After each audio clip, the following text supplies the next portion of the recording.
बिस्मिल्लाहिर्रहमानिर्रहीम। अस्सलाम वालेकुम। आज जो मैं आपके लिए रेसिपी लेकर आई हूँ वो है कोफ्ते। तो कोफ्ते बनाने के लिए हमें जो इंग्रेडिएंट्स चाहिए हैं सबसे पहले हम वो नोट कर लेते हैं। मैंने यहाँ पर हाफ़ केजी जो है वो चिकन का कीमा लिया है, इस तरह बारीक है ये।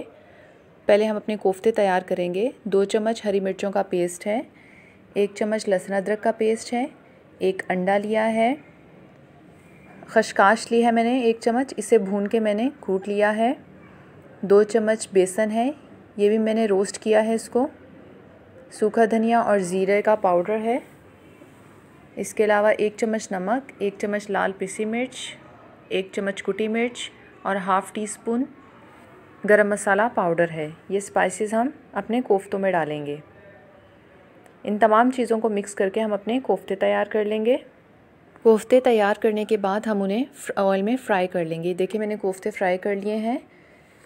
अब हम अपने इंग्रेडिएंट्स नोट करते हैं कि हमें सालन बनाने के लिए क्या चाहिए है। 4 मैंने आलू लिए हैं, उन्हें भी मैंने फ्राई कर लिया है।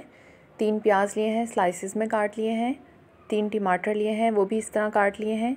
1 चम्मच हरी मिर्चों का पेस्ट लिया है, 1 चम्मच लहसुन अदरक का पेस्ट लिया है, 1 कप ऑयल लिया है मैंने, ये छोटा कप है।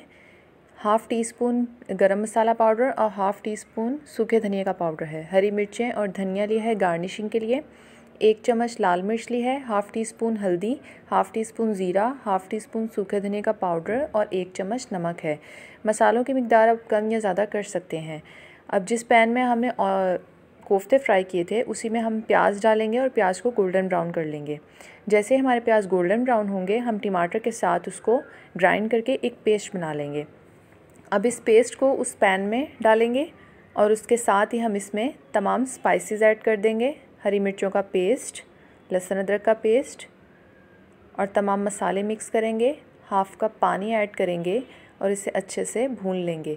इतना भूनेंगे कि ऑयल जो है वो ऊपर आ जाए। देखिए हमारा मसाला भून चुका है। अब हम इसमें कोफ्ते अपने ऐड कर देंगे। 3 मिनट भूनेंगे इसे और इसके साथ ही फिर आलू डाल देंगे। इसे भी 2 से 3 मिनट भूनेंगे और भूनने के बाद हम इसमें पानी डाल देंगे।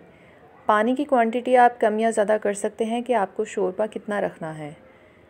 मैंने इतना डाला है, ज़्यादा शोरबा नहीं रखा है। जैसे ही हमारे आलू गल जाएंगे तो हमारे कोफ्ते तैयार हो जाएंगे। हम इसमें सूखी मेथी, गरम मसाला पाउडर, सूखा धनिया और ज़ीरे का पाउडर, हरी मिर्चें और धनिया डाल देंगे और अच्छे से मिक्स कर देंगे। तो तैयार है हमारे मज़ेदार कोफ्ते। अगर आपको मेरी रेसिपी पसंद आई हो तो इसे शेयर, कमेंट और लाइक करना ना भूलिएगा। मेरे चैनल को सब्सक्राइब कर दीजिएगा। Thanks for watching. अल्लाह हाफ़िज़।